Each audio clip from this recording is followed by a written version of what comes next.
Muito bem, sejam bem-vindos alunos presenciais, alunos de Norte a Sul, vamos ao que interessa.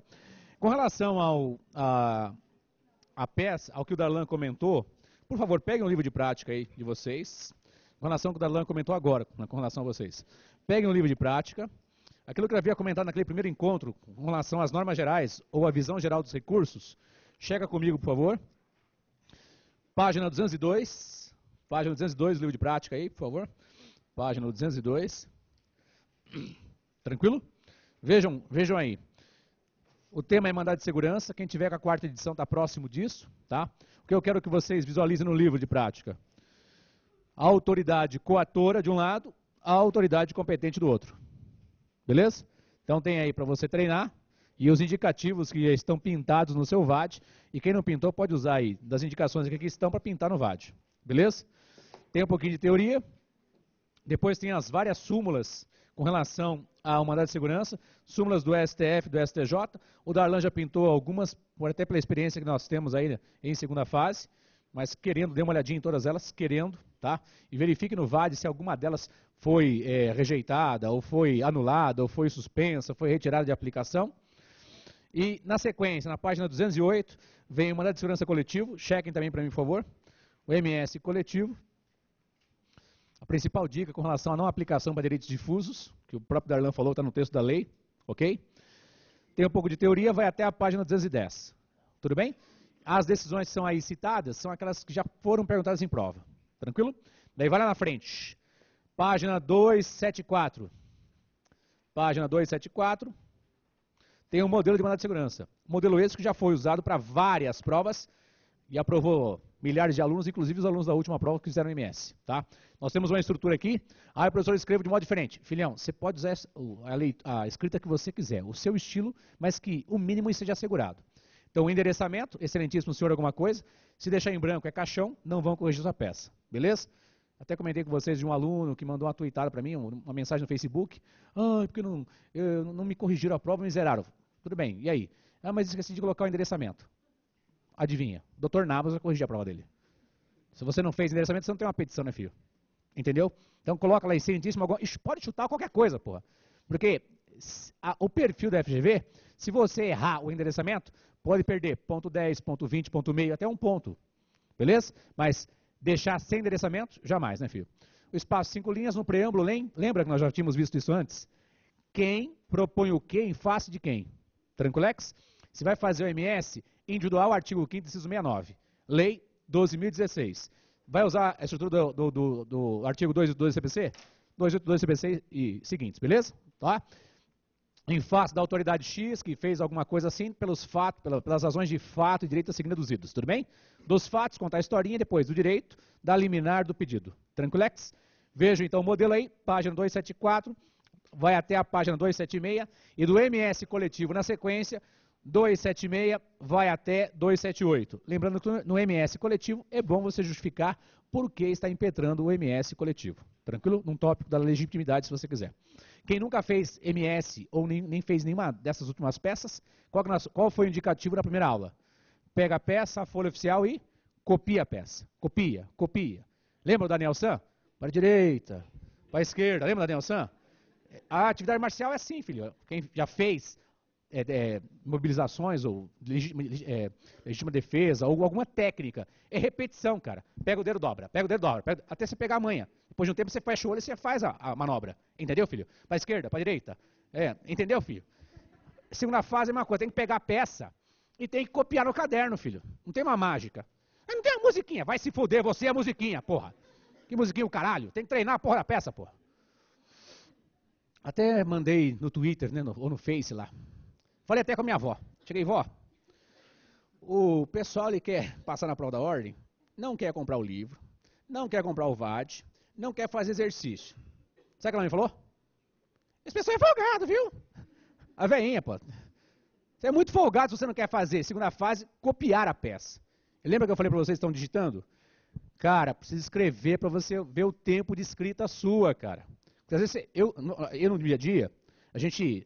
lá no MPF, onde eu trabalho. Hoje eu fiz 3 arquivamentos, 4 pisos de quebra, um monte de coisa. Tem os modelos próprios, não é isso? Você muda lá as partes e relê. Mas segunda fase não tem, cara. Você tem que treinar, cara, porque você pode perder muito tempo. 5 horas de prova, uma peça e 4 questões. O que a gente compactuou com vocês? 3 horas para a peça, 2 horas para as questões. Meia hora para cada questão. Beleza? Esse é o padrão nosso. Tem dado certo? Tem dado super certo. Às vezes o aluno fica lá, ai caramba, qual a peça? Ele fica lá, a peça, a peça, Ele fica 1 hora cagando lá por causa da peça. Mas como descobriu a peça, já treinou a estrutura, é rapidinho, cara. Só vai perder tempo na parte da fundamentação, na parte do direito. Já tem a estrutura na cabeça de tanto copiar. Por que você acha que a gente pede para você? Fazer na folha oficial de prova e depois digitar. Porque no mínimo, aquela peça, você vai fazer várias peças até o final do curso, você fez uma vez manuscrita, leu, fez uma vez manuscrita e depois digitou. Então são 3, né? A leitura, a escrita, a digitação. Fixou alguma coisa nisso aí? Eu quero copiar e colar. Não, filho. Tem que escrever o diabo. Então a pessoa não entende. Tem que escrever, cara. Não tem como. Não dá para imaginar. Eu quero ser 8º Dan, filho. Tem que começar com a faixa branca, filho. Então limpa o tatame aí. Depois você vai subir no negócio. Entendeu, cara? Se não fizer, porque eu percebi isso, porque eu sei quantos alunos tem, e eu sei quantas peças chegam para cada um dos professores. E tem muita gente que não está fazendo peça. Na hora vai clarear uma luz, vai clarear o caralho. Você vai se fuder na hora, cara. Tem que fazer a porra da peça, treinar, meu Sara. Eu já passei na prova da ordem, sou um cara milionário e bem sucedido. Eu gosto da aula. Gosto de combater o crime, colocar vagabundo na cadeia e gosto da aula, cara. Uma coisa que me satisfaz. Entendeu, filho? Agora, se você não quer tirar o pé da lama, não adianta, cara. Segunda fase é complicado. A nossa sorte, e eu sempre falo isso durante as aulas, quem for meu aluno sabe. Ó. Eu sempre falei isso nas aulas, ó. Segunda fase, aprovei 100%. É fácil? Não, é difícil pra caralho. Só tem a elite lá. Então a gente sabe que vocês têm qualidade. A gente percebe na escrita de vocês. Até quem copia com glamour, porque ele nem o ponto ele escapa, ele copia até o ponto. A gente fica até feliz, porque está treinando, está copiando, está lá. Não fica, dita peça para mim. Tem área que está tendo treta, levante. Os caras não querem ditar, que ditar peça o caralho, para que tem um livro de prática, porra? É para isso, cara. Ou você tem que correr atrás, filho. Não dá para fazer segunda fase. E a gente até diz, eu sou muito rigoroso com relação a isso. O pessoal fala que eu sou muito bruto. Bruto cacete. A vida me fez ter sucesso a forceps, sabe? Tem que dar cotovelada, não, tem que chegar lá e tem que ler, tem que estudar inglês. We are the world, nós somos o mundo, nós somos... Sabe aquela coisa? Eu tinha que correr atrás. Se você está aqui comigo, você deve ter alguma afinidade, ou comigo, ou com o sucesso que tem na equipe de constitucional, cara. Por quê? Tem a equipe que se doa para corrigir as peças e entregar no prazo, e eles vão alimentando tópicos, tem uma escala, velho. Aqui é regime militar, tem uma escala do que os caras vão postar por dia para vocês manterem vocês sempre ativos. Arrumamos treta, vai subir uns vídeos da primeira fase para você ver a diferença da primeira fase para a segunda fase. Tem que mexer com VAR, tem que marcar não sei o que, não sei o que. Agora não pode dar uma de idiota, né, cara? Que cor que você usa? A cor do caralho. Qualquer cor você vai usar, cara. Nós não vamos. Lembra que eu falei na primeira aula? Nós estamos no código amarelo? Vaca amarela? Cara, você vai pintar do jeito que você quiser. Eu percebi que tem gente aí que está pintando amarela, parte do direito, no pedido. Estão usando verde, azul. É isso que é bacana, mas não espalhem isso. Tem certa área que fala assim, não, vamos fazer um tutorial para pintar. Vai dar merda isso aí. Daqui a um tempo não vai poder mais usar caneta colorida, cara. Porque os caras, sabe aquela coisa que é para ajudar? O cara cria um estilo, chega no ouvido do examinador. O que eu achei legal, o pessoal deram umas tuitadas, tomara que não caia dia. Aquele nosso código X. Tá legal, eu retuitei uma, daqui a pouco eu retuito uma outra. Mas é um negócio subliminar. Subliminar. Se você for muito efusivo, adivinha, não adianta. Você chega na moça, você é tão linda, essa pau, fudeu tudo. Mas esse cara é um tarado. Não, chega, olha nos olhos, que olhos lindos, nossa, que pele, não sei o quê. Né? Dá um espaço, sei lá, sorri. Daí você se aproxima. Você fala assim, ai que nojo. Você faz o quê? Tchau, desculpa. Não vai dar certo. Tem que analisar o caso. Descansaram? Beleza. Então o Paulão vai comentar a peça com vocês. Vem cá, Paulão. Boa noite, pessoal. Tudo bom? Todo mundo animado aí, todo mundo firme na segunda fase. Estamos na segunda semana de curso. O pessoal ainda está animado, né? Espero, né? Vamos lá, com firmeza. Tem muito caminho ainda pela frente. Então vamos lá. Essa semana a gente corrigindo as peças. A peça que caiu para vocês fazerem era uma ADI, ação direta de inconstitucionalidade. E tratava justamente daquele caso, de uma lei estadual que previa lá a gratuidade dos estabelecimentos comerciais. E lá dizia que uma confederação procurou um advogado, tal de Sófocles, e aí ele fez uma consulta lá e disse que seria cabível, que violaria a Constituição, então seria cabível tomar alguma medida. Aí depois ele pergunta, você como advogado, o que você faria? Aí ele dá até no finalzinho aqui uma dica, ele fala, na qualidade de advogado, elabore a peça cabível para a proteção de todos. Bom, aqui o principal que você deve se ater aqui nessa peça. Primeiro, confederação. Confederação, falou em confederação, você já tem que ficar esperto. Por quê? Tá, é um dos legitimados especiais que estão lá no artigo 103, no inciso 9º da Constituição, que estabelece o quê? O rol dos legitimados para ADI. Então você tem que já, falou confederação, já atenta, já vai nesse artigo, já vê se tem lá confederação, lembra, PGR, entre outros. Confederação. E outra, um detalhe, ele falava aqui que ele não queria que a norma fosse aplicada de forma geral, que ele fala aqui, ó, para não aplicação da norma, e violaria a Constituição. Então, violou a Constituição, tem uma confederação e quer uma aplicação geral, então é a ADI que você deve propor. Ah, mas eu fiz MS coletivo porque, não sei. Eu tenho uma confederação, há uma violação no direito coletivo aqui do caso dos comerciantes que vão incidir, essa norma vai incidir sobre eles. E por que não seria um MS coletivo? Vocês acabaram de ver aqui na aula do Darlan, a súmula 266. Você não pode entrar um MS contra a lei em tese. Aqui, então, você está querendo discutir a lei estadual. A lei estadual que previu essa gratuidade para os estabelecimentos comerciais.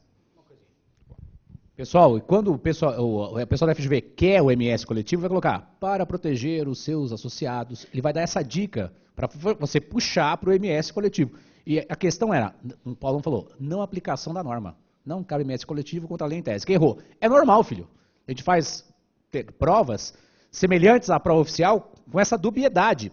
Para quem está na dúvida, para errar mesmo, não errar no dia da prova, filho. Beleza? Fala, Paulo. Seguindo. Então, esses são os principais pontos que vocês deveriam ter para fazer a sua ADI. Agora, com relação ao que tinha no gabarito que vocês tinham que colocar. Primeira coisa, falou em ADI, a competência não tem segredo. É o Supremo Tribunal Federal, STF, está lá na Constituição. Falou em ADI, você não tem como errar. A competência você já ganhou um ponto. Legitimidade ativa, a Confederação justifica pelo 103. E um detalhe, como ela é um legitimado especial, tem que demonstrar a pertinência temática. Algumas pessoas, de algumas peças que eu corrigi, o pessoal não demonstrava.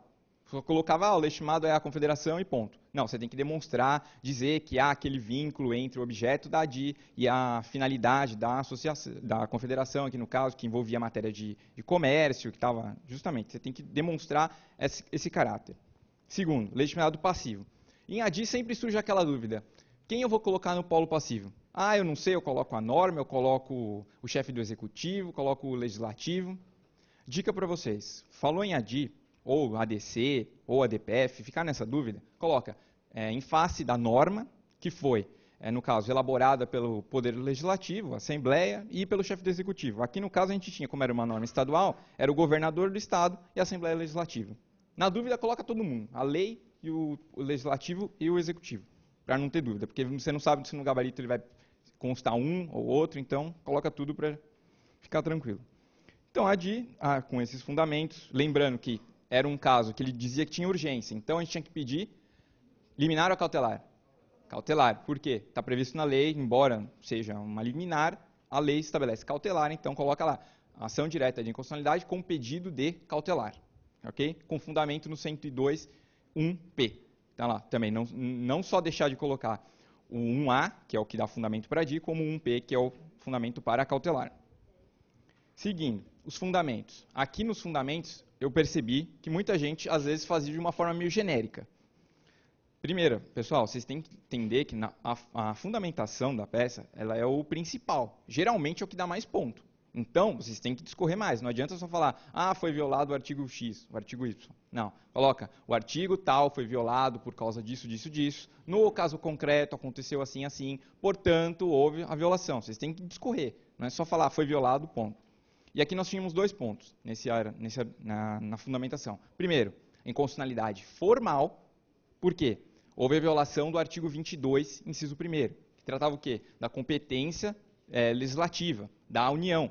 É competência privativa da União legislar sobre direito civil. A matéria aqui envolvia direito civil.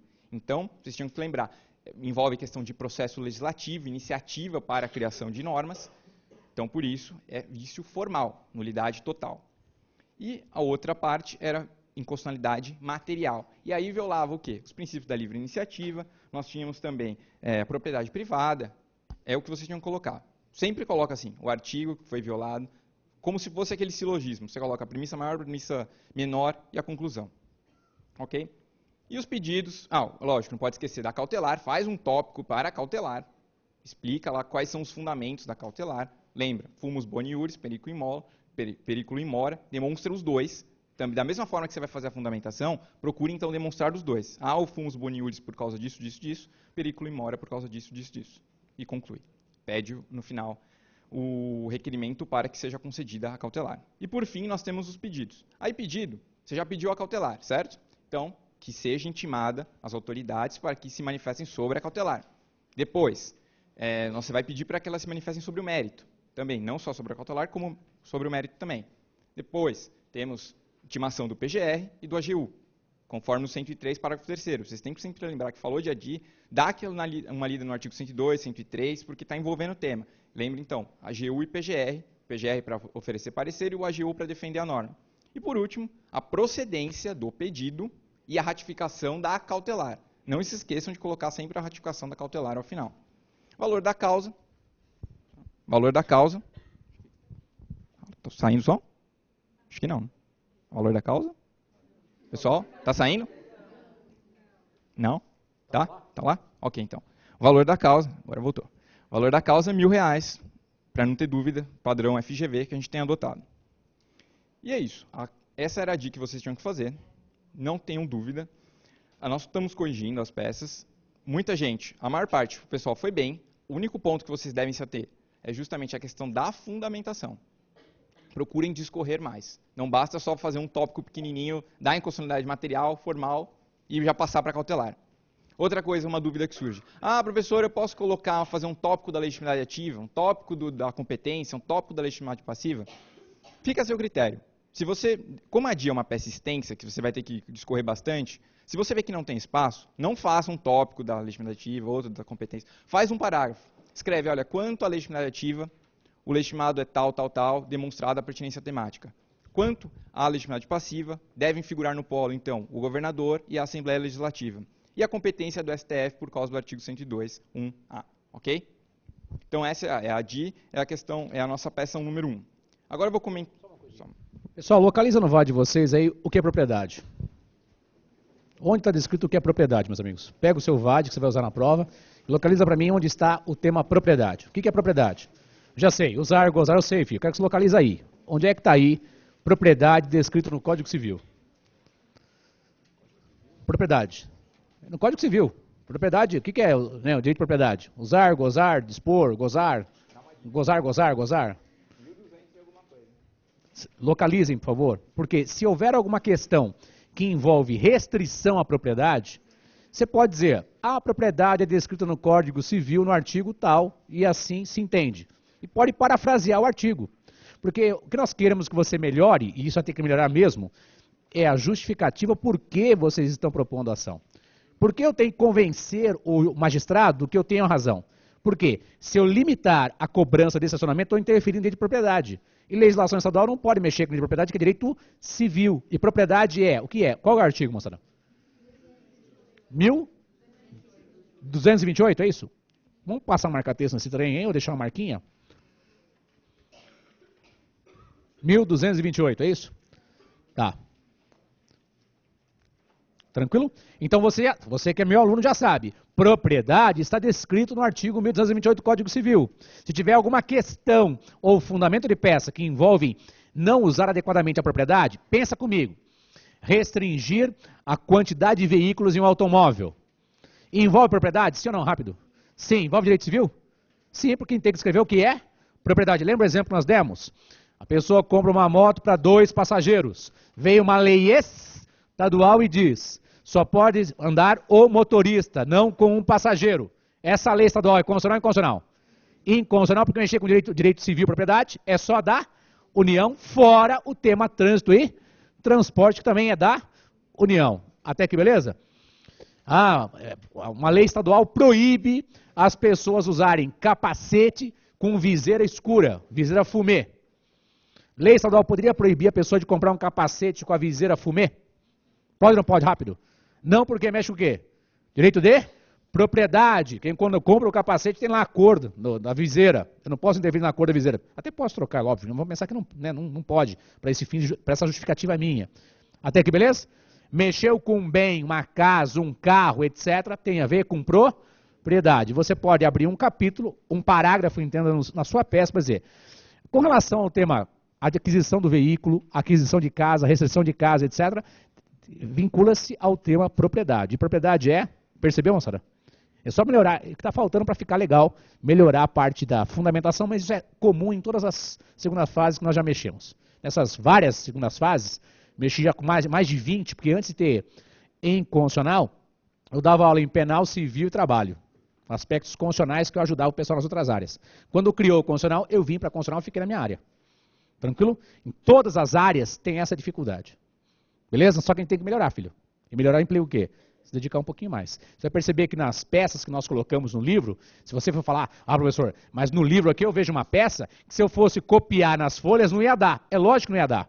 Porque a ideia, qual que é a nossa ideia? Passar o máximo de informações para fixar e ampliar o conhecimento de vocês, para quando for escrever, você pode reduzir até aquilo que é necessário. Beleza? Só aproveitando o gancho também, o professor Erival comentou da propriedade, um outro caso também muito comum é o de domicílio, casa que tem no Código Penal. Tem lá o conceito também, vocês podem aproveitar para utilizar na sua fundamentação.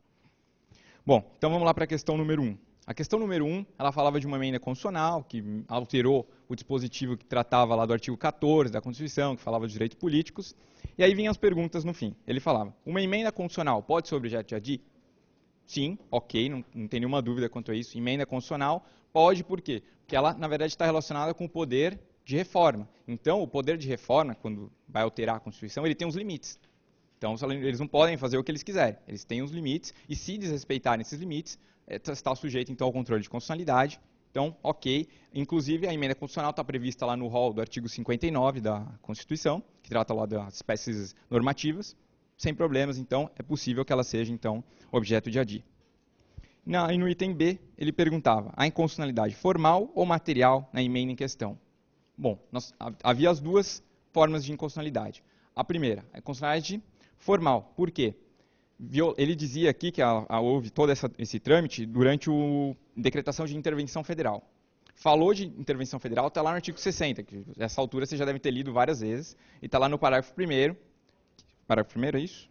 Exatamente. Parágrafo 1º, que estabelece, então, lá os limites circunstanciais e estabelece que, se tiver decretado intervenção federal, não pode ocorrer a emenda constitucional. E há também inconstitucionalidade material, por quê? Já que mexeu com a questão de direitos políticos e envolvia lá a questão dos analfabetos, havia, então, uma inconstitucionalidade material que viola o parágrafo 4º da Constituição, o parágrafo 4º do artigo 60 da Constituição, que trata lá das cláusulas pétreas. Então, acredito que essa questão não teve tanto problema assim, uma questão mais simples que bastava você ler o artigo 60, que você conseguia acertar de forma bem tranquila, ok? Vou passar aqui a palavra... Mais uma coisinha, pessoal, é importante, lembra? Violei o procedimento formal, violei um direito material, lembrou disso? Tá. Professor, eles costumam fazer essa sacanagem mesmo? Faz um texto longo na pergunta, daí um texto longo, daí na pergunta tem coisa que você responde sem precisar ler o texto em cima, é isso mesmo. Ele faz para cansar vocês. Às vezes tem relação, o texto longo com as perguntas A, B e C, e às vezes não tem nenhuma relação. Pode contar uma história e perguntar, cabe agravo não sei o quê, cabe liminar, cabe CPI, percebeu? Então, na sua prova pode acontecer de você ler um enunciado e às vezes uma das perguntas ou todas as perguntas não tem nada a ver com todo aquele enunciado. Beleza? Vai agora o Pedrão? Não derruba não, viu? Bom, mas falar em sacanagem de enunciado longo, né? A ordem ela faz mais sacanagem do que o Theo na novela, né? Eu dou com todo mundo, hein? Pelo amor de Deus. Ainda bem que tá acabando, hein? Deixa eu falar um negócio. Às vezes o exame, ele realmente dá esse enunciado longo até para ver em que grau que você consegue destrinchar o frango numa situação maior. Porque você vai ter na sua vida o cliente que chega com 1 milhão de história e que pontualmente, defeso a ele tem um capítulo ali. Então isso é importante para o treinamento. Antes de mais nada, boa noite. Esqueci até de falar boa noite. Quero agradecer aí a vocês que têm feito os exercícios, realmente se esmerado para que tenha um bom estudo, tem explorado bem o vade-mecum. Estamos no início, acho que dá para trabalhar mais o vade-mecum. Lembrar e não ter pane na hora que você vai responder uma pergunta de que, obviamente, a prova de constitucional, algo há em referência na Constituição e há alguma coisa nas leis infraconstitucionais que dão um recheio, senão ficaria muito fácil. Aliás, dica para todas as questões, eu queria dizer uma coisa, né, professor Erival. O professor Erival já deu essa dica, mas é sempre bom relembrar. Faça em 3 parágrafos. Primeiro parágrafo, respondendo a pergunta, parafraseando a pergunta. O meio vem o recheio. Quando passar do primeiro para o segundo parágrafo, faça uma frase de conexão e conclui no último. Por que tudo isso? Uma prova que dá uma leitura sequencial para o examinador, que ele não tem que fazer paradas para tentar entender o que você colocou. Possíveis pequenos pecados, até de falta de um artigo, passam em branco pela boa leitura que ele leu e discorrido e acaba passando em branco. Qualquer falha técnica. Então essa é uma dica que eu dou.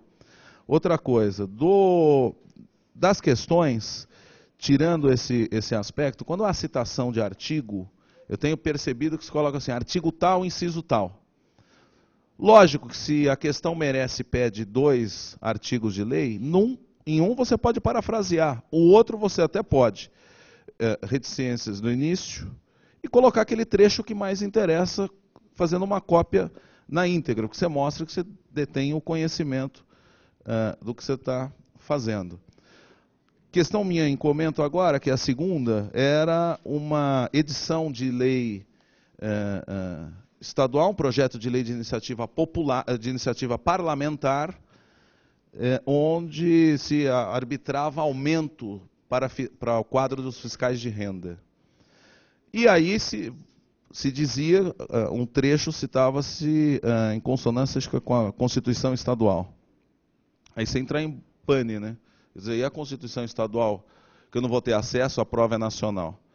Lógico, aqui a inconstitucionalidade trazida é uma inconstitucionalidade formal. Por quê? Há uma violação a um procedimento que está previsto na Constituição Federal, que é a competência exclusiva de legislar do Executivo em matérias desse escopo. Está no artigo 61, parágrafo 1º, inciso 2, alineado à Constituição Federal.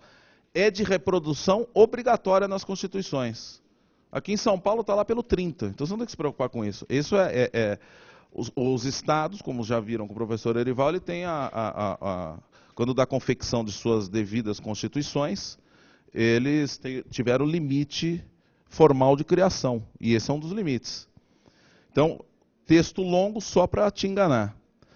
Pergunta da inconstitucionalidade formal que a lei apresenta e informa se o chefe do Poder Executivo a sancionando, se tem poder e eficácia de norma. Obviamente que não, porque o Supremo já é pacífico em reconhecer que a sanção do presidente, do chefe do Executivo, não tem o condão de convalidar uma iniciativa que tem um vício formal de origem, de nascedouro do projeto.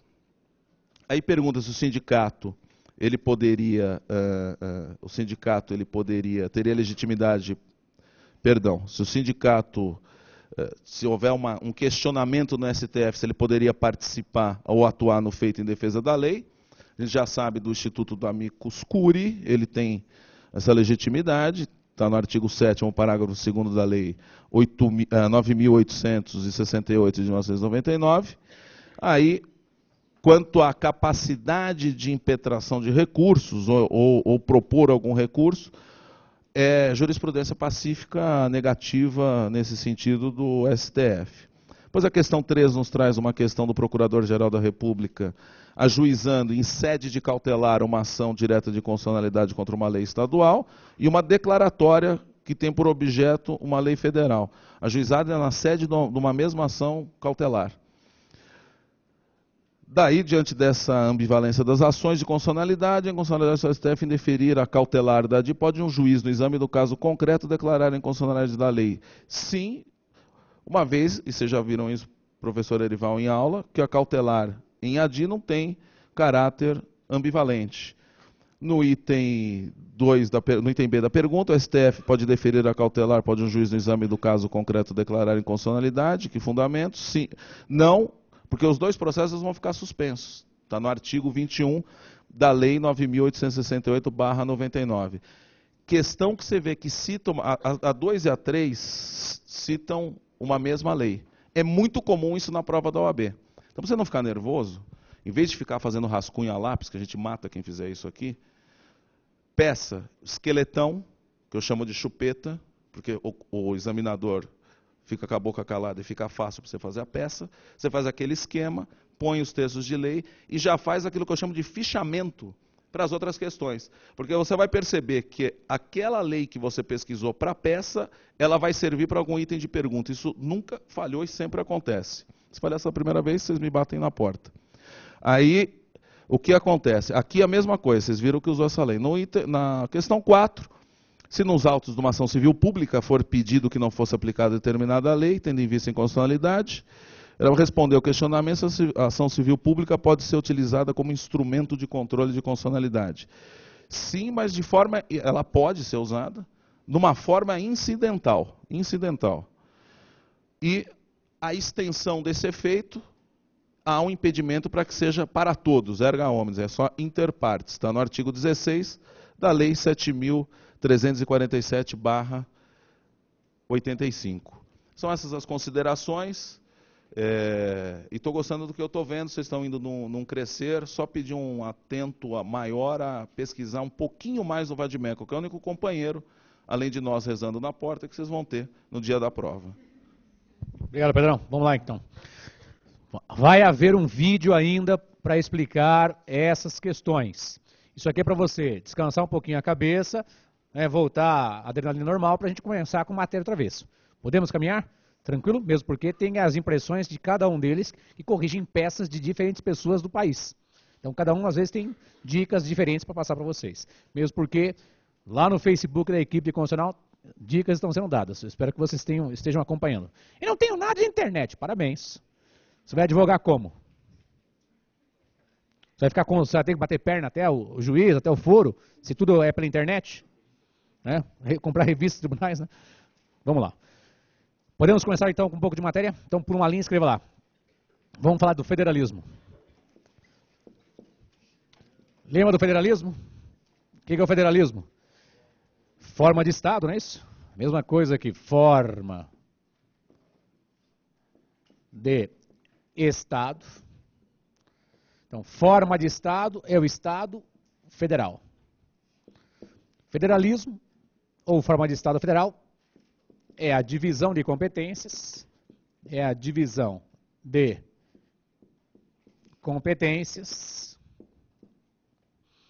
entre os entes federativos. Entre os entes federativos. É a divisão de competências entre os entes federativos. Tranquilo? Você vai pegar o seu VAD e vai me apontar 2 artigos onde aparece federativo, federativa ou forma federativa de Estado. Quero 2 artigos no seu VAD, que se cair uma prova que envolve federalismo, você pode usar. Artigo qual? Primeiro? Então vamos lá. Abram o seu Vademeco no artigo 1º. Abra o Vademeco aí no artigo 1º.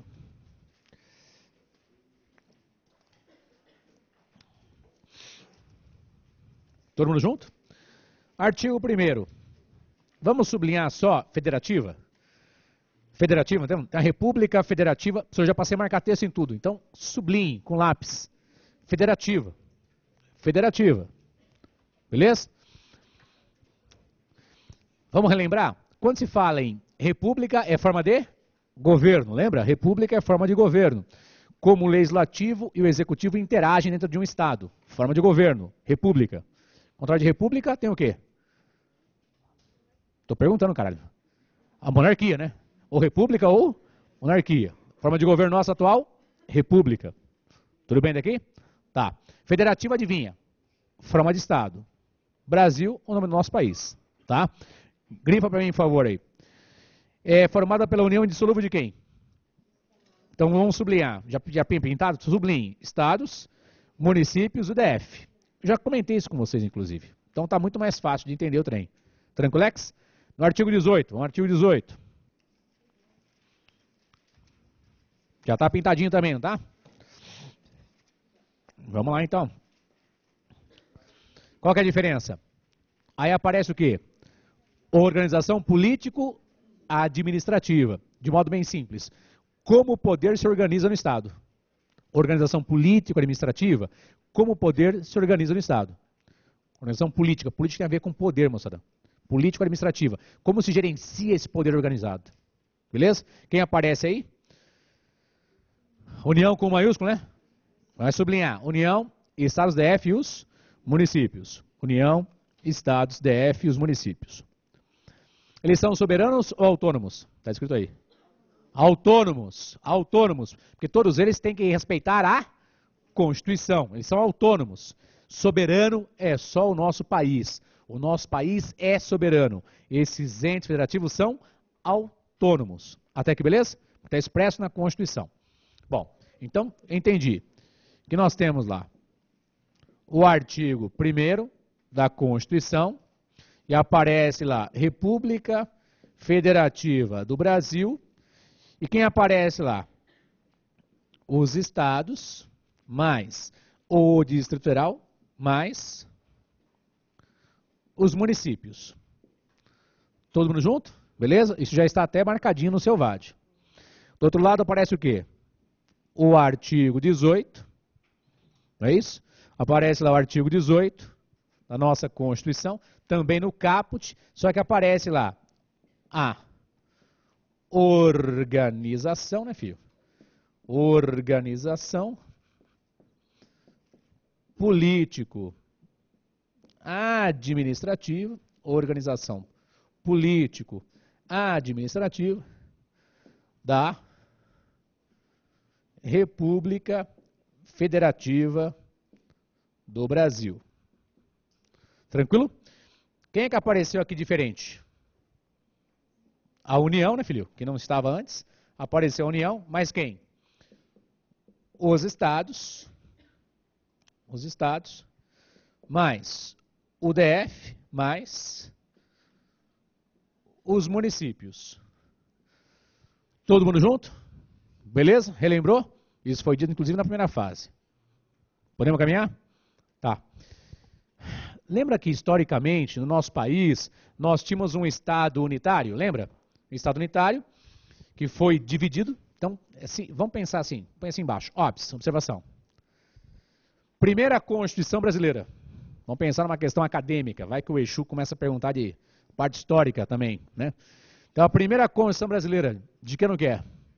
1824. Tá fazendo constitucional, tem que lembrar disso, pô. Primeira Constituição brasileira. Nós tínhamos forma de Estado unitário. Escreve. Primeira Constituição brasileira. Forma de Estado unitário. Tudo bem? Forma de Estado unitário. Forma de governo, monarquia. Forma de governo, monarquia. Forma de Estado, Estado unitário. Forma de governo, monarquia. Até aqui, beleza? Separação quadripartite de poder. Separação quadripartite.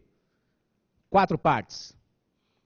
Lembra isso aí? Separação quadripartite de poder. 4 partes. Vamos lá. Legislativo, executivo, judiciário e o famoso moderador. Beleza? Legislativo, executivo, judiciário e moderador. Todo mundo junto, hein, moçada? Então, checa comigo. Forma de Estado, Estado unitário. Forma de governo, monarquia. Tranquilo? Separação quadripartite. Tudo bem? Vamos agora, pula uma linha, vai para o outro lado. Segunda Constituição Brasileira. Qual que é o ano? 1891, né? 1891. Agora eu quero que você adeque qual que é a forma de governo, forma de Estado e como é que é a separação dos poderes. Vamos. Forma de governo, como é que era? República. Falei forma de governo. República. Forma de Estado. Federal. Separação dos poderes. Tripartite ou clássica de Montesquieu. Eu quero fazer na ordem. Então faz na ordem, demônio. Forma de Estado, Estado Federal. Forma de governo, República. Tudo bem? Separação dos poderes, separação clássica. Ou tripartite, 3 partes. Tudo bem? Porque se ele fizer uma questão que às vezes você não tem muito a desenvolver, você pode puxar para a parte histórica, até para aumentar a parte da nossa fundamentação, nosso recheio. Eu não quero fazer... eu posso fazer uma resposta com 2 linhas e acertar? Pode. Só que a gente quer que você faça com mais linhas, meu filho. Não é aquele desespero. Vai trabalhar um pouquinho. Se o cara pergunta alguma coisa de forma de Estado, forma de governo, você pode começar pela parte histórica. No Brasil já se adotou, beleza? Filhão, primeira Constituição para a segunda tem uma ruptura muito grande, porque tem a proclamação da República antes da segunda Constituição, e o formato que aí está, da Constituição de 1891 para frente, permanece o mesmo, não é isso? Então eu vou perguntar para os senhores. Qual que é a forma de Estado atual? Estado atual, como é que é? Federativa. Como é que é a forma de governo atual? República. Como é a separação dos poderes? Tripartite, a mesma coisa. Percebeu, filhão? Até que tranquilo? Joinha. Tá, então vimos um pouquinho da parte histórica, mexendo com forma de governo, forma de Estado e separação de poderes. Tudo bem? Lembra, forma de Estado, como é que o poder se divide entre as unidades federativas? Joinha? Forma de governo, o relacionamento entre executivo e legislativo. Vai ter primeiro-ministro, não vai ter primeiro-ministro, etc. Tranquilo? O chefe de Estado é chefe de Estado, é chefe de governo ou não? Ou tem disparidade? Até aqui, beleza? Muito bem, vamos para frente. Feito isso, vou avançar para um outro tema legal também, que já foi perguntado, a gente pode até rever o tema. Pula uma linha, escreva, vedações no federalismo brasileiro. Está relembrando? Vedações no federalismo brasileiro. Vedações no federalismo... Está lembrando da primeira fase? Já tínhamos visto isso aí. Eu quero que você localize no seu VAD onde estão essas vedações no federalismo brasileiro.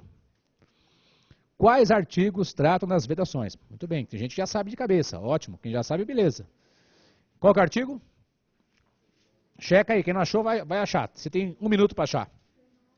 Então tem gente que já achou, mas eu quero que todo mundo ache. Eu não consigo achar as coisas quando você fala. Então paciência. Tenha calma. Você pode usar o índice remissivo, porque aqui tem pessoas que têm várias situações diferentes. Tem cara que desde o primeiro ano da faculdade estagiou em escritório de direito público. Então mexe com isso toda hora. Tem gente que está fazendo a segunda fase constitucional porque gosta da matéria, ou gostava da matéria na época da faculdade. Cada um tem a sua característica. Então alguns acham muito mais rápido que outros. Chegamos todos ao artigo 19? Tá, o que está dito aí? É vedado a quem? À União, aos estados, ao DF e aos municípios. Pensa no examinador querendo pegar vocês. Ele pode colocar assim, é vedado na organização político-administrativa da República Federativa do Brasil. Ele trocou União, Estados, DF e municípios por organização político-administrativa da República Federativa do Brasil. Ou ele pode colocar, é vedado na organização político-administrativa da Federação Brasileira. Ou são limites, são restrições na organização político-administrativa da Federação Brasileira. Percebeu? Então, ao invés de colocar é vedado a União, Estados, DF e os municípios, ele coloca lá, é vedado na organização político-administrativa. Até aqui, beleza? Ele pode fazer essas substituições. Quantos incisos temos aí? 3 incisos? Então, vamos lá. Artigo 19. Vamos comentar o inciso 1º. Pergunto, senhores, no inciso 1º, nós temos a justificativa constitucional para o Brasil ser um país laico? Sim ou não? Rápido. Sim, então podemos colocar. Então, justificativa para o Brasil ser um país laico. Lembra que laico é a mesma coisa que leigo, que é a mesma coisa que isso, não confessional. Quem é católico se confessa para quem? Para o padre. Então tem a ver com o aspecto religioso católico, de confissão. Se confessa para quem? Para o padre, para quem é católico. Laico, leigo ou não confessional. O que a gente pode colocar de modo resumido na frente? Não se pode adotar uma religião oficial. Nenhum dos nossos entes federativos pode adotar uma religião oficial. Deu certo? Nenhum dos nossos entes federativos pode adotar uma religião oficial. Tudo bem? Então não pode ter uma religião do estado de São Paulo, estado de Minas, estado da Bahia, estado do Amazonas, ou do município X, ou do DF. Essa semana a pessoa pediu para dar uma entrevista. Tem uns negócios engraçados. Quando o negócio é meio cabeludo, meio polêmico, os caras me chamam. Tem um monte de gente que fala que é professor de constitucional. Daí quando tem alguma treta polêmica, os caras, né, se escondem. Daí sobra para quem? Pro da infantaria. Daí falam, beleza, vamos lá, né? Eu vim, gravei, conversei uns 8 a 10 minutos. Daí apareceu na reportagem, até coloquei no Face. Acho que não dá 15 segundos. Então a moça perguntou de um monte de coisa. Ah, professor, não sei o quê. O Dia Internacional da Objeção. Objeção não é a mesma coisa, objeção de consciência, objeção jurídica é a mesma coisa que escusa. É escusa de consciência. Me localiza para mim onde é que está a escusa de consciência. Eu não fazer alguma coisa por a minha convicção religiosa, filosófica, política. Me localiza aí onde está, aí na sua Constituição. Onde está a escusa de consciência? No artigo 5º eu sei. Eu sei onde está. Qual o inciso? Não tenha pressa, não tenha pressa. A segunda fase é mexer com o VAD, cara. Então, imagine que você está fazendo uma prova, que lá, são temas da objeção de consciência, objeção. O que é objetar? Né? Repelir, ou desculpar, né? Ou escusa, objeção, ou escusa de consciência, ou escusa de religião. Artigo 5º, inciso 8º, é isso mesmo? Então, chega comigo, artigo 5º, inciso 8º. Não tenham pressa que é a segunda fase. Pega o seu vademeco. Diz assim, cadê? Ninguém será privado de direitos por motivo de crença religiosa ou de convicção filosófica ou política, salvo se as invocar para eximir-se de obrigação legal a todos imposta e recusar-se a cumprir prestação alternativa, fixada em lei. E eu percebi, quando eu estava dando entrevista, que eu percebia que a mocinha ficava cutucando para um aspecto religioso e tal, e eu falava, não, porque isso, aquilo. Não, mas eu quero isso aqui. Era para encaixar o que eu ia falar na reportagem que eles já tinham feito. Falei, parabéns. Você fala um monte de coisa, aparece só eu dando as indicações legais do que a pessoa podia fazer. Pedir. Então, o caso é esse. Imagine que tem uma pessoa de uma certa religião, e pode cair para a gente como questão de prova, né? Certa religião, que não pode fazer certa atividade em certa data. Então pensa lá, os judeus, né, no sábado, os adventistas do entardecer da sexta-feira ao entardecer do sábado. Beleza? Tem que guardar por N questões de origem histórica. Beleza? Eu falei para ela, olha, a tendência do STF é aplicar o princípio da isonomia. Todos são iguais, né? O país é um país laico. A depender da situação, a pessoa vai ter que se adequar a essa questão de não dar guarida ou não dar respaldo ao aspecto de certa religião específica. Sob pena do quê? De todas as religiões começarem a surgir novas religiões com dias específicos. Então vai chega num ponto, imagine, que eu não consigo mais fazer um concurso porque todas as religiões guardam um dia. Eu guardo a segunda que eu fico com sono. Eu guardo a sexta que eu vou pra putaria, percebeu? Então, imagine, vocês estão rindo, mas é um aspecto técnico, você tem que entender. Princípio da isonomia. Mas é lógico que, a depender do caso concreto, quando não há um impacto grande para a sociedade, pode-se aplicar o bom senso. Foi o que o pessoal do Enem fez. Quando você preenche o formulário, o pessoal perguntava, você tem alguma escusa, alguma desculpa, alguma restrição do ponto de vista religioso? Você fazia a marquinha lá. No caso dessa moça, ela não podia fazer a prova no sábado de dia. Adivinha? Fez como todo mundo. Entrou no local de prova, meio-dia, ficou lá num canto X e começou a prova quando o sol se pôs. Ela falou, fizemos uma reza tal e ficamos lá de tal horário até às 10. Falei, beleza. Tá dentro da normalidade, não há um impacto para a sociedade. Joinha. Daí, conversando com um estagiário nosso que eu tenho lá, que ele é judeu, eu falei, e aí, Rafa, como é que funciona essa situação lá, assim, assado? Ele falou assim, olha, é o seguinte, tem algumas situações que colocam em proteção à vida, e nessas situações você pode abrir uma exceção. Então, num caso de guerra, chega no sábado, nós vamos combater? Não, é questão de proteger a vida, nós vamos ter que abrir uma exceção para combater, né, tal. Então, tem algumas escusas, algumas justificativas, algumas exceções. E eu falando para ela me cutucando, mas o que você acha? Eu falei, filho, não é o que eu acho, é o aspecto legal e constitucional. Se não há impacto, a sociedade havendo bom senso, para ver a ponderação, não sei o que, não sei o que, não sei o que. Eu já dei outro exemplo, a questão de proibir transfusão de sangue. A minha religião não permite transfusão de sangue. Daí o médico chega lá, qual o dever do médico? Se omitir ou salvar a vida? Rápido. Salvar a vida. A pessoa, não quero, não faz, desmaiou. Desmaiou, não tem mais vontade, agora quem age que sou eu. Faz a transfusão, salva a vida. Mas agora estou descobrindo. Então você pode tirar, mas dali para fora, do hospital para fora. Aqui dentro a responsabilidade é minha. Isso vai de caso a caso, cara. Os senhores vão ser os intérpretes disso aí. Mas qual é o principal fundamento nosso? Nosso país é um Estado laico, cara. Daí vem aquela questão, o Estado está acima da religião, acima do indivíduo? Não, filho. Aquele Estado tem que ser constituído com princípios. Me diga, onde está o princípio da isonomia? Esse cara dando um caso para vocês, filho. Procura aí. Artigo 5º caput, eu sei. Tem mais? Mais? Não é só isso, pô. Artigo 5º caput, o pessoal foi seco, né? Artigo 5º caput, todos são iguais perante a lei. Parabéns. Parabéns. Precisamos aumentar a nossa fundamentação, moçada. Quais são os outros argumentos? Eu quero saber o princípio da isonomia. Onde é que está o princípio da isonomia? Será que o pessoal está falando 37? Achem. Cada um procura o seu. Quais são os fundamentos para o princípio da isonomia? O artigo 5º caput está fora, que é café com leite. Já eu mesmo falei. Eu quero outros fundamentos para melhorar a sua fundamentação. Não tenham pressa, vai no VAD. Artigo 5º, inciso 1º? Pode ser também, mas quero mais. Não tenham pressa, pessoal. É a segunda fase. Tem que buscar argumentos para convencer o juiz lá que tem que conceder ou não aquela autorização para aquela pessoa fazer a prova em outro dia que não aquele da religião dele, pô. Vai, pensa, fundamenta.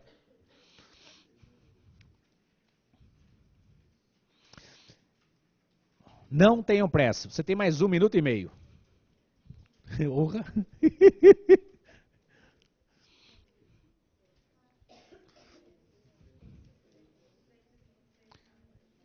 226, parágrafo 5º. Chega para mim, moçada. 226, parágrafo 5º.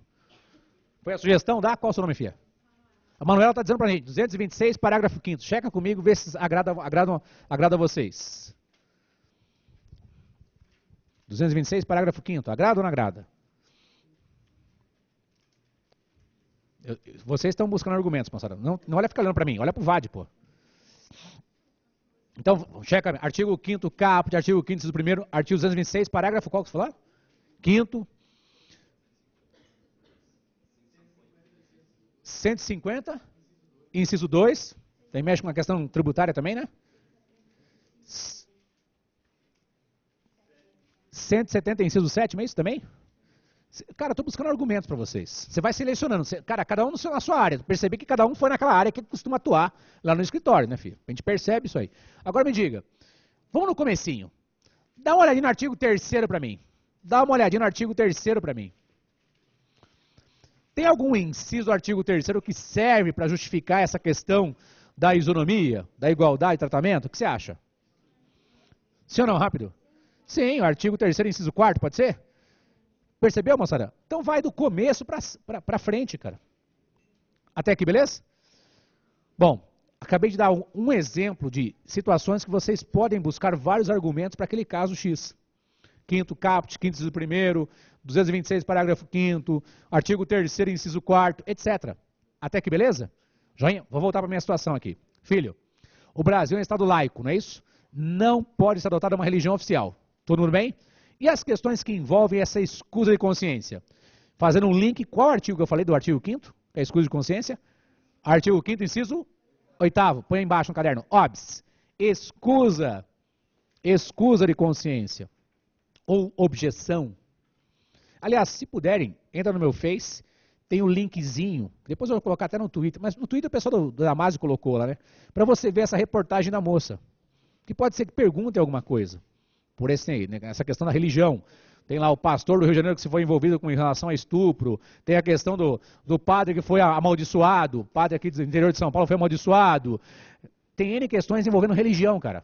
A gente não pode ficar longe disso. Eu tenho um fundamento constitucional para não se admitir uma religião oficial. Tranquilo? Até esse padre estava outro dia ali tá no Gentili, né? Foi em alguns lugares já, foi entrevistado esse cara. Ele tem umas ideias legais. Acho que é um pouco avançado para a doutrina clássica católica, mas paciência. Alguém tem que colocar o dedo na ferida, não é isso? Eu sou católico, mas eu sou favorável. O pessoal sapecar usando preservativo, porra. Uma questão óbvia. Sou católico, né? Crismado, não sei o quê, nem sei porquê, mas eu sou católico. Mas tem algumas coisas que tem que olhar aquilo, eu sempre brinco, né? Por que demoraram tanto para admitir aborto, né? E algumas situações que não só a questão do estupro, por relação à anencefalia. Porque homem não engravida. Se homem engravidasse, já tinham resolvido essa treta. Há muito tempo, né? Então é caso a caso, tal. Bom, voltando aqui. Casamento religioso tem efeitos civis? Tem ou não tem? Tem ou não tem? Rápido. Tem. A Igreja Católica quer fazer casamento dos homossexuais? Não, porra. Mas pode fazer no civil? Pode, cara. Eu até dei uma tweetada brincando no Face, coloquei alguma coisa, né? Agora, anteontem saiu a resolução, né? Autorizando os cartórios a fazer o casamento entre pessoas do mesmo sexo, não é isso? Eu estava conversando com o estagiário e falou assim, o cara casa na sexta, no sábado, no domingo a sogra vai filar o almoço lá, vai o cunhado que vai pedir o carro emprestado e você vai ter que ter dinheiro para emprestar, para encher o tanque do carro, que ele vai usar. É coisa do casamento, né? O acessório segue o principal. Não é só a alegria, vem um conjunto junto com isso, né? Eu sempre brinco, os héteros querendo se separar, os homens querendo se casar. Parabéns, sucesso. Parabéns. Papel não se coloca no papel. Aliás, amor não segura no papel, moçada. É só talvez uma questão patrimonial, de proteção patrimonial. Beleza? Então o pessoal que vai assistir o filme do Renato Russo aí, vai aparecer lá que o cara era fruta, o cara era gay, porra. Ai, perdi. Cara, o cara era, né? Gosto de meninas e meninos, porra. Então vai acabar a emoção de gostar do Legião porque o cara era fruta, porra. As coisas idiotas, né, filho? Bom, sexo, junto comigo. Casamento, pessoas do mesmo sexo. Pode ou não pode? Rápido.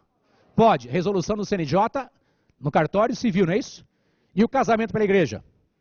Eles não vão admitir. Dificilmente vão admitir isso. Apesar de acontecer algumas coisas na Europa já sobre esse tema.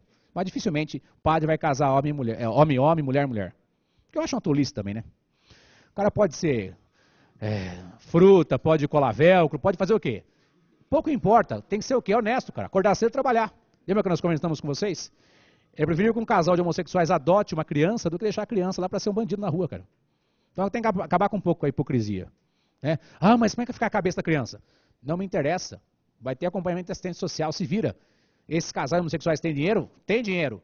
Contrata lá um psicólogo, uma pessoa para acompanhar, sei lá, pô. Não é problema meu.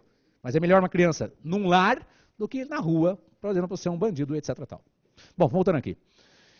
Estado laico é aquele que, laico, leigo, não confessional, não se pode adotar uma religião oficial. Pergunto, senhores, olha o inciso 1º do artigo 19, olha aí com calma, e me diga que se existe uma separação total ou não entre Estado e religião.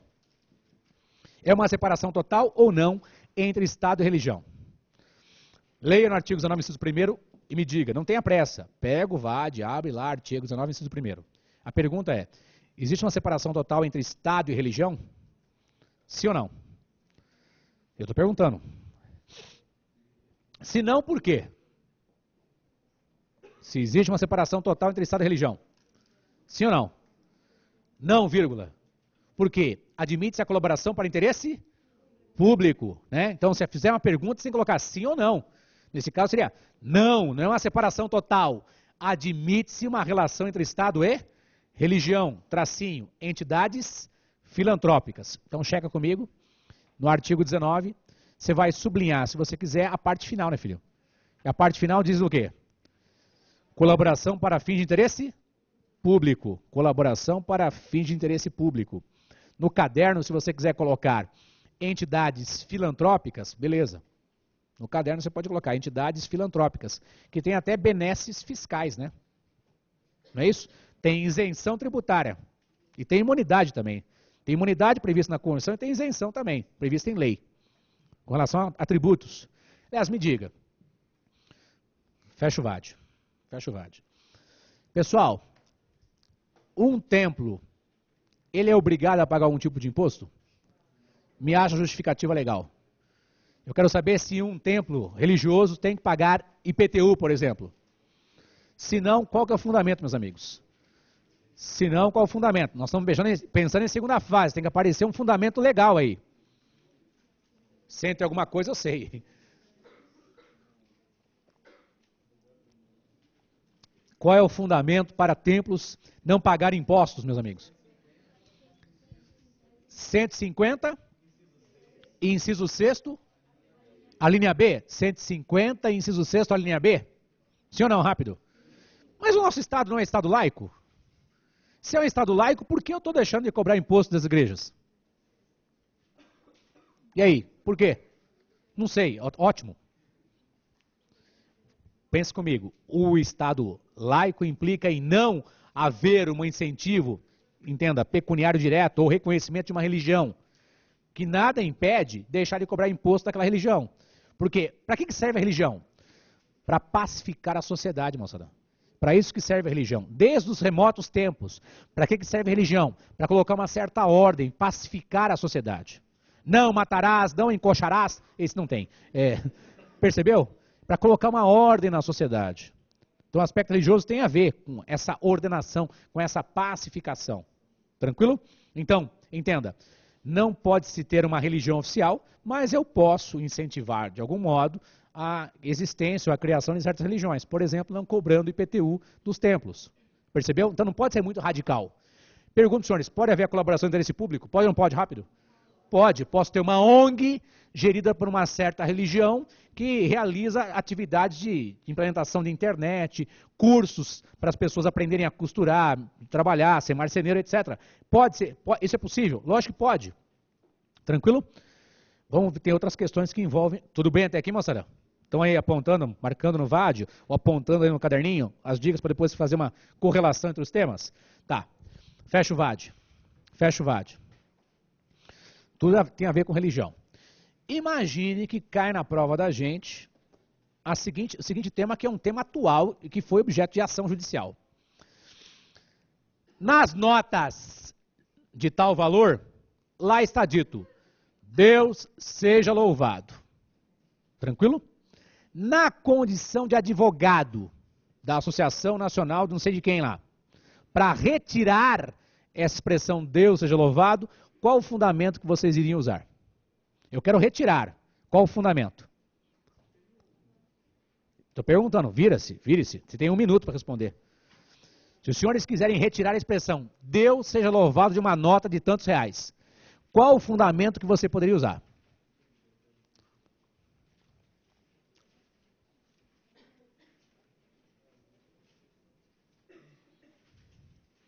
Eu quero retirar a expressão Deus seja louvado de uma nota X do nosso país.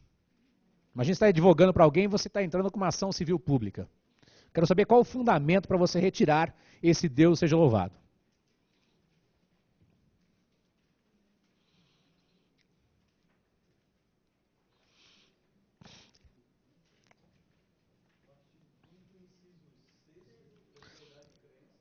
Artigo 5º, inciso 6º? Tá, muito bem, saiu bem, saiu bem. Artigo 5º, inciso 6º. É inviolável a liberdade de consciência e de crença, sendo assegurado ao livre exercício dos cultos religiosos e garantida na forma da lei a proteção dos locais de culto e suas liturgias. Mais ou menos, né? Mas tem um mais simples. Qual que é? Artigo qual? 19, inciso 1º, poxa vida. O próprio artigo 19, inciso 1º pode ser usado para tirar. Porque pensa comigo. Eu quero fundamento para tirar, moçada. Beleza? É o que foi usado por aquele procurador da República, o PRDC, que entrou com uma ação civil pública para tirar a expressão Deus seja louvado das notas de R$20. O Brasil é um Estado laico. E na cabeça dele, Deus seria aspecto de vinculação a certa religião. Que o próprio STF não acha isso. Mas percebeu? A gente está aqui pensando qual o fundamento que eu iria usar para retirar. Tranquilo? Beleza? Agora eu pergunto, a palavra Deus, de per si, a palavra Deus indica a adoção de uma religião oficial? Não, põe a dica no caderno. A simples menção à palavra Deus não indica, a simples menção à palavra Deus não indica a adoção de uma religião oficial. A simples menção à palavra Deus não indica a adoção de uma religião oficial. Todo mundo junto? E o próprio Supremo já disse isso. Checa para mim se Deus está no preâmbulo da nossa Constituição. Checa lá. Checa lá para ver se está no preâmbulo. Nós, sob a proteção de Deus, não é isso? O cara coloca isso no preâmbulo, né? Nós, sob a proteção de Deus, promulgamos a presente Constituição, não é isso? Ele coloca nós, sob a proteção de Deus, depois, no 19, inciso 1º, fala que o Brasil é um país laico, não pode ter uma religião oficial. Se, pense comigo, o poder constituinte originário colocou a palavra Deus no preâmbulo, e no artigo 19, inciso 1º, ele fala que não deve ser adotada uma religião oficial pela União, Estados, DF, municípios, é óbvio que para ele, a palavra Deus não é indicativo de uma adoção de uma religião oficial, filho. Podia ser em nome de Alá, do copo d'água, de Maomé, do Erival. Percebeu? Todas essas entidades espirituais elevadas. Pense comigo. Deus, no preâmbulo, estou dizendo para os senhores, não indica a adoção de uma religião oficial. Algumas pessoas param e propõem algumas ações, às vezes que eu justifico, eu entendo como, sabe, totalmente inócuas, né? A ação para retirar o crucifixo de certos locais. Eu acho uma falta de perda, sabe, tem uma coisa mais útil para fazer? Mas o cara, não, porque o crucifixo indica que o cara é cristão, é católico, não sei o que, não sei o que, não sei o que. Pergunto para vocês, o Brasil já foi um país católico, isso expresso na Constituição? Sim ou não? Constituição de 1824. Concordo com essa questão do catolicismo como religião oficial, é uma questão histórica? Que é, por vezes, é representada pelo crucifixo, Jesus crucificado lá? Precisa entrar com uma ação para retirar o crucifixo? Qual a utilidade de fazer isso aí? Para que serve? Sabe, tem coisas mais importantes para fazer, moçada. Tem coisa muito mais importante. Agora, eu não sei para quem vocês vão advogar ou qual o objetivo de retirar o crucifixo. Entendam. O próprio Supremo diz, crucifixo é um enfeite, cara. Beleza? É um ornamento. Podia colocar lá uma cannabis ativa. É um ornamento, cara, é um enfeite. Tem coisa mais importante para se preocupar. Tranquilo? Mas já tivemos tribunais que mandaram retirar os crucifixos, os presidentes dos tribunais mandaram retirar os crucifixos de todos os locais em certos tribunais, inclusive lá um do Sul lá. Porque eu não vejo utilidade para que isso aí? Para que serve isso? A quem interessa isso aí? Vai pegar o quê? O crucifixo e jogar no chão? Me localiza aí. Qual é o artigo do Código Penal que fala de vilipendiar instrumentos, representações de certas entidades? Eu estou pedindo para você procurar no Código Penal, filho. Qual que é o artigo lá que trata de vilipendiar representações ou símbolos religiosos? O professor está chutando balde. Filho, aqui é constitucional, a gente mexe com todas as áreas. Eu quero saber qual o tipo penal que prevê lá o vilipêndio de símbolos religiosos. Vilipendiar símbolos religiosos. Lembra que tem uma época que um rapaz chutou uma santa lá? Foi denunciado por esse crime. Onde está isso aí? Vilipendiar um símbolo religioso. Não tenham pressa porque é uma aula de segunda fase. Segunda fase é para pensar, não sair correndo, porra. 208. Então estão dizendo para mim, sua graça é o? Seu nome? O Jonas está dizendo que é o artigo 208 do Código Penal. Checa para mim. Checa para mim o artigo 208. Se tiver alguma questão que versa com relação a símbolo religioso, na sua resposta pode até fazer menção que existe um tipo penal que protege a simbologia religiosa. 208. Então o cara vai, tá bom, tira o crucifixo daí, tirou lá do local, vai colocar onde? No lixo? Se fizer isso, concordam que incorre num tipo penal? Leiam o tipo penal. O que vocês acham? Se o cara pega lá o crucifixo e coloca no lixo, poderia ser enquadrado nesse tipo penal? Eu estou perguntando para os senhores, os senhores são advogados, colegas. Poderia se enquadrar isso? Tirei o crucifixo. Tá bom, você vai tirar e vai colocar onde? Aí eu vou colocar em cima do vaso sanitário. Para o cara ter inspiração divina quando estiver soltando um barro. Estaria vilipendiando? Estou perguntando para os senhores, moçada. Lógico que está, né, filho? Vai tirar daí e vai colocar onde?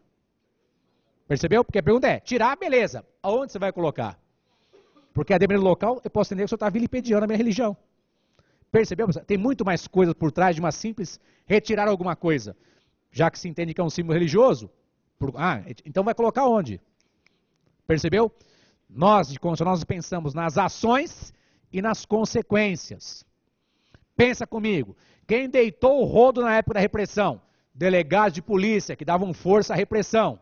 Vem a redemocratização, tira o poder dos delegados, vou doar para quem? Para quem não tinha? Quem não tinha? Ministério Público. Cresceu agora dedo no olho, caçando os vagabundos, inclusive os políticos. O que eu quero fazer agora? Restringir o poder do MP e voltar para os delegados, que eu posso manipular mais facilmente com as suas emoções dentro do Estado? Percebeu? Você tem que olhar para frente, velho, saber por que daquilo. Nós, de constitucional, olhamos para cima. O que está acontecendo aí? A MP dos portos, aprovada recentemente. Até que ponto é interessante fazer do jeito que eles queriam fazer? Renovação de 25 anos mais 25, 50 anos para o cara explorar um certo ente que é do Estado. Aqueles que eram contra a privatização agora querem privatizar. Quem era a favor agora está fazendo, né, aquele jogo. A quem interessa? Pergunto, quem auxilia no dinheiro de campanha? Entidade pública ou privada? Privada, que tem interesse ou não em fazer um trem desse? Quantos bilhões vão rolar nessa festa? Você está entendendo, filho? Não é uma coisa tão simples. Só que o pessoal de longe fala assim, isso aí, beleza, é bom para o país. Bom até que ponto? Como é que eu vou fiscalizar isso? Não vai ter licitação, vai ter chamada pública? Que porra é essa? Você percebeu, filho? Que a gente analisa o caso olhando para frente. Vamos voltar para o nosso aspecto religioso aqui. Estou falando para os senhores, a palavra Deus no preâmbulo não indica a adoção de uma religião oficial. Beleza? Colocaram isso no preâmbulo. Lá no artigo 19 diz o seguinte, que é proibida a adoção de uma religião oficial. Se colocaram que é proibida a adoção de uma religião oficial, entenda, a palavra Deus não indica a adoção de uma religião oficial. É pura lógica, dedução, hermenêutica. Até aqui, beleza? Tudo bem até aqui, moçada? Eu quero voltar para a escusa de consciência. Me localiza qual que é o artigo que fala da escusa de consciência. Artigo 5º, inciso 8º, é isso mesmo? Artigo 5º, inciso 8º. Então pense comigo.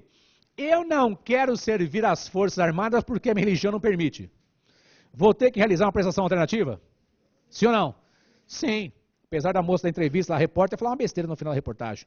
Teria que fazer uma prestação alternativa.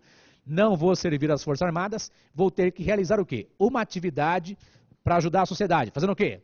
Auxiliando numa creche, num hospital, alguma coisa para suprir esse prazo de 1 ano que eu estaria servindo às Forças Armadas. Até aqui, beleza? Joia. Se eu não fizer isso, os meus direitos políticos estão suspensos até a realização daquele ato. Até aqui, beleza? Então entenda, a minha escusa de consciência não quero fazer por convicção religiosa. Alguma coisa vai ter que fazer em outro momento. Minha religião não admite fazer prova de sábado. Você vai fazer no domingo. Domingo eu quero descansar. Opa, assim também não, né, filho? Então na segunda trabalho, terça trabalho. Você não quer, você está arrumando uma escusa de consciência para não fazer a coisa? Aí não pode, filho. Você vai ter que, em algum momento, sofrer aquela punição. Entendeu? Aquele direito vou ter que realizar em algum momento. Aquela imposição legal. Até aqui, beleza? Todo mundo junto? Então, coisa mais fácil, vem comigo. O inciso 2º é muito mais fácil.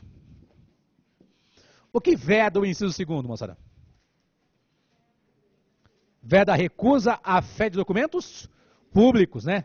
Veda a recusa à fé de documentos públicos. Veda a recusa à fé de documentos públicos. Tranquilo? Então, pessoal, para nossa prova, pensa. As certidões de um estado valem em outro estado. Beleza? Então, a certidão negativa de um tributo de um estado vale em outro estado para que naquele outro estado, aquela empresa que é do estado X possa continuar na licitação. Então, imagine um caso para a nossa prova, uma pergunta de prova ou até fundamento de peça. O nosso cliente está numa licitação pública do estado A, beleza? Só que a origem da nossa empresa é do estado B, que tem que apresentar negativas de tributos com relação a tributos federais, estaduais e municipais, beleza? Para participar da licitação. Lembra disso aí? Tá. O estado A fala o seguinte, eu não vou aceitar essas certidões negativas de tributos do estado B, porque eu sei que lá tem muita falcatrua, muita falsidade ideológica ou documental. Me diga, esse estado que está impedindo a participação do nosso cliente, porque as certidões são do estado de origem, tem fundamento ou não? Rápido. Sim ou não? Rápido. Não. Qual seria um dos fundamentos que você iria utilizar no seu mandado de segurança para o seu cliente continuar na licitação? Artigo 19, inciso 2º. Artigo 19, inciso 2º. Beleza? As certidões de nascimento, casamento, certidões negativas de tributos de um estado valem em outro estado. Beleza? Até que tranquilo? Muito bem. Vamos para o inciso 3º. Esse aqui tem a ver até com direitos humanos. Inciso 3º. O inciso 3º, pessoal, veda a discriminação, entre nacionais. Ele veda a discriminação entre nacionais. Tudo bem? Entenda, eu vou limitar a participação de um indivíduo por conta da sua origem. Do tipo, você que é de São Paulo, vai prestar concurso aqui no Nordeste, nós não vamos admitir os seus títulos das universidades aqui de São Paulo, lá na prova do Nordeste, ou do Norte, ou do Sul, ou de onde quer que seja. Por favor, eu quero que você me localize no seu vadão, no vadão nosso grandão, onde está a lei de racismo. Isso é rápido. Onde está a lei de racismo?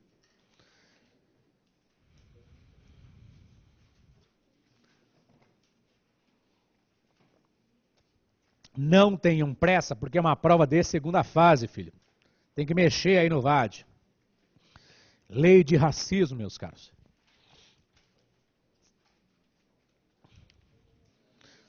Ah, professor, eu lembro de alguma coisa de racismo no artigo 5º. O que você faz?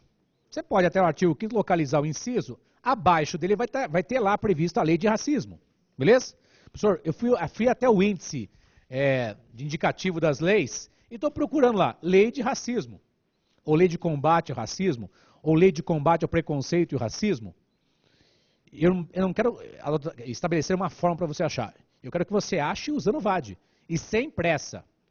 Se cair alguma questão que fala de discriminação racial, preconceito, discriminação de cor, raça, não sei o quê, tem essa lei de racismo.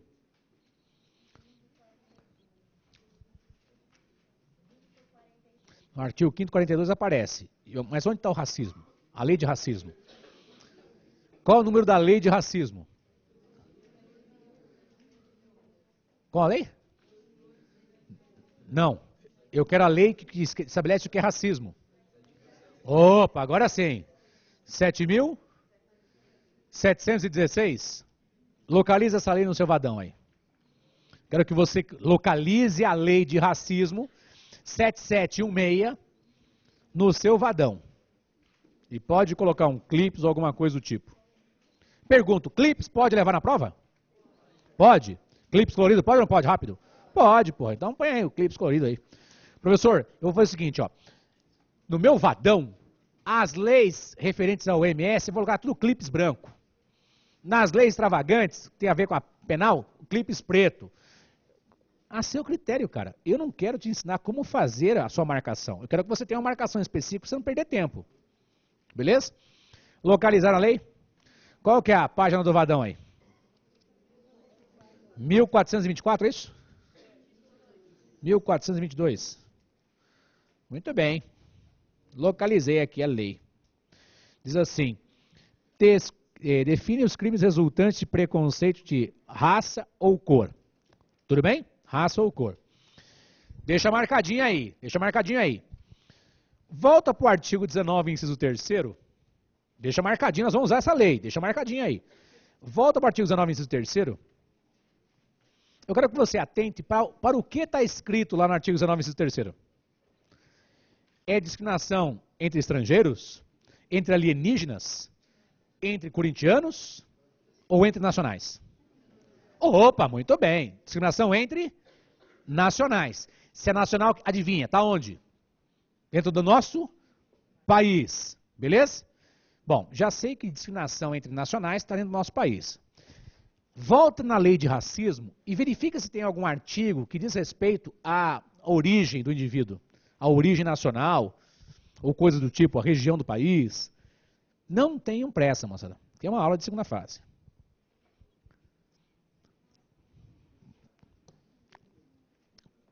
Qual é o artigo que estabelece um tipo penal? Lembra um tipo penal?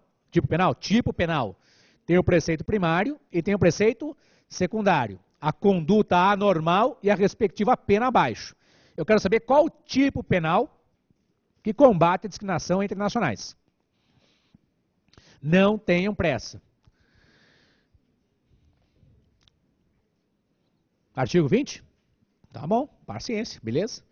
Tem algum outro? Você está percebendo, já que nós estamos falando de racismo, você está percebendo que os tipos penais começam assim, ó. Impedir ou obstar alguém devidamente habilitado, negar ou obstar emprego, recusar ou impedir acesso ao estabelecimento comercial, recusar ou negar ou impedir a inscrição ou ingresso de aluno em estabelecimento, impedir o acesso, recusar a hospedagem, pensão, tal. Impedir o acesso, recusar atendimento em restaurantes. Impedir o acesso, recusar estabelecimentos esportivos, casas, não sei o quê. Impedir o acesso, não sei o quê, barbear, não sei o quê. As entradas sociais do edifício, impedir o acesso, pedir o acesso. Vocês concordam que esses artigos todos têm a ver com o artigo 1º? Sim ou não? Rápido. Sim. No artigo 1º vem uma norma chamada norma de caráter explicativo, né? Diz assim o artigo 1º. Serão punidos na forma dessa lei os crimes resultantes de discriminação ou preconceito de raça, cor, etnia, religião ou procedência nacional. Tranquilo? Erival, você não vai entrar no meu restaurante porque você é paulista. Seria crime de racismo, sim ou não? Rápido. Lógico, cara. Tranquilo? Então o artigo 1º tem caráter geral e depois eu vou, nos vários outros tipos, descrever condutas específicas, inclusive a do artigo 20. Tranquilo até aqui, moçada? Percebem que eu tenho uma lei de racismo que protege a procedência nacional? Que tem a ver com o artigo 19, inciso 3º. Tudo bem até aqui, moçada? Então, se cair alguma questão na sua prova, que diz lá, vedação à discriminação entre nacionais, pessoas do mesmo país, tem a ver com a procedência nacional interna, eu vou fazer um link com o artigo, com a lei 7716 de 1989, o nosso vadão está na página 1422. Tranquilo? Se ele quiser puxar para o lado penal. Tranquilex? Estabelecendo tipos penais. Mas vamos pensar, vamos ser mais a menos. Beleza? Já fiz um link com uma lei específica nossa. Tudo bem até aqui, moçada? Joinha? Alguém tinha citado antes dessa lei de racismo a lei 12.288, que é o Estatuto da Igualdade Racial. Localiza no seu VAD, por favor. Lei 12.288 de 2010. 12.288 de 2010. 12.288 de 2010. 12.288 de 2010. Localizou? Essa lei 12.288 de 2010, todo mundo junto? É o Estatuto da Igualdade Racial. E me diz, que população que é protegida por essa lei? Está logo no começo. População negra, grifa aí. População negra. Então, o Estatuto da Igualdade Racial vai proteger a população negra. Até aqui, todo mundo bem? Todo mundo junto? Beleza? Checa nessa lei 12.288 de 2010, checa nessa lei, o artigo 1º, parágrafo único, inciso 6º. Artigo 1º, parágrafo único, inciso 6º. Localizaram aí? Qual que é a página da lei 12.288, moçada? 1175. 1175, é isso mesmo? Todo mundo junto aí? Artigo 1º, parágrafo único, inciso 6º, que diz aí? O que são ações afirmativas? Os programas e ações, não é isso? Realizadas pelo Estado, pela iniciativa privada, não é isso? Para incluir as pessoas, algo próximo disso? Então, no artigo 1º, parágrafo único, inciso 6º, grifa, por favor, nós temos aí um conceito previsto na lei do que são ações afirmativas. Põe no caderno, por favor. Põe no caderno. Põe no caderno. Cuidado. No Brasil, são admitidas as ações afirmativas. No Brasil, são admitidas as ações afirmativas. No Brasil, são admitidas as ações afirmativas. As ações afirmativas, você vai colocar entre parênteses. É a mesma coisa entre parênteses. É a mesma coisa que discriminações positivas. É a mesma coisa que discriminações positivas. Discriminações positivas. Discriminações positivas. Dá um tracinho e escreva. Cotas raciais.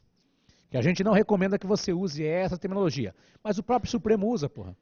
Cotas raciais. Beleza? Se os senhores forem pesquisar esse tema, já tenho uma lei no nosso VAD descrevendo o que são ações afirmativas. Beleza? Tá. Agora, vamos pensar. Onde está a origem disso? Você que fez a primeira fase comigo, eu comentei com os senhores que essas ações afirmativas estão previstas em uma convenção internacional para a eliminação de todas as formas de discriminação racial. Põe aí no caderno. Quem já foi aluno, beleza. Quem não foi, anote aí, filho. Origem das ações afirmativas. Qual que é a origem das ações afirmativas? Dá um tracinho e escreva. Convenção Internacional. Convenção Internacional para a eliminação. Convenção Internacional para a eliminação de todas as formas.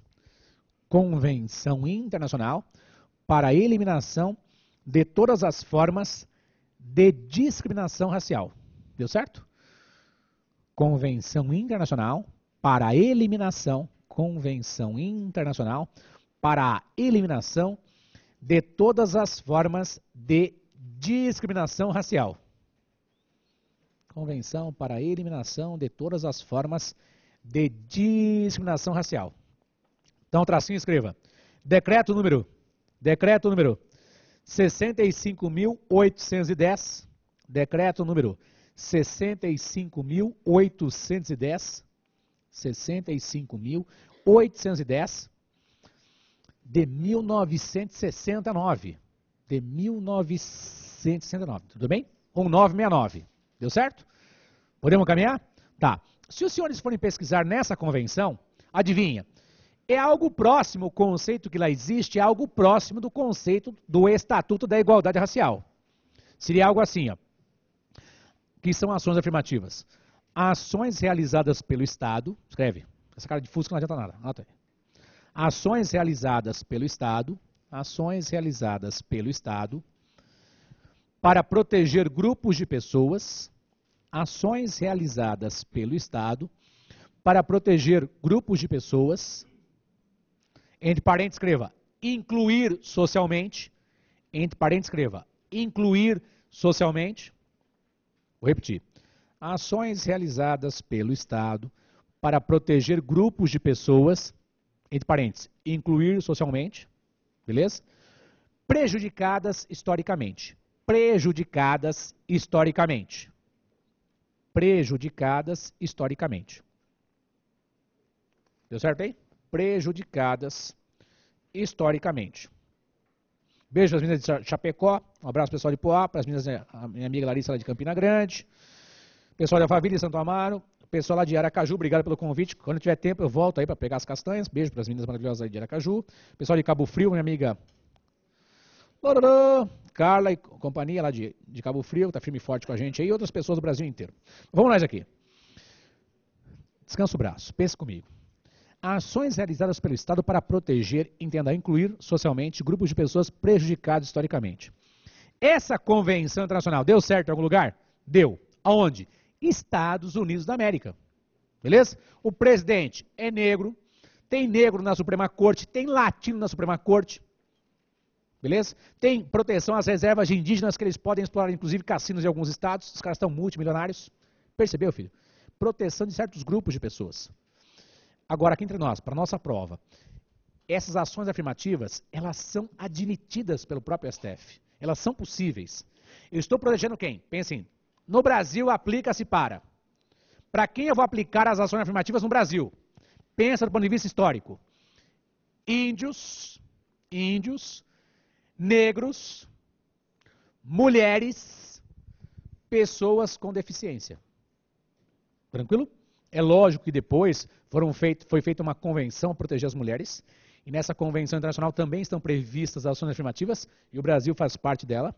E nós temos também um decreto com status de emenda constitucional, e lá tem as ações afirmativas também. Lembra que tem a contratação de certo número de pessoas para certas áreas, nas várias áreas da empresa pública e privada? Lembra disso aí, filho? Tá, vem aqui comigo.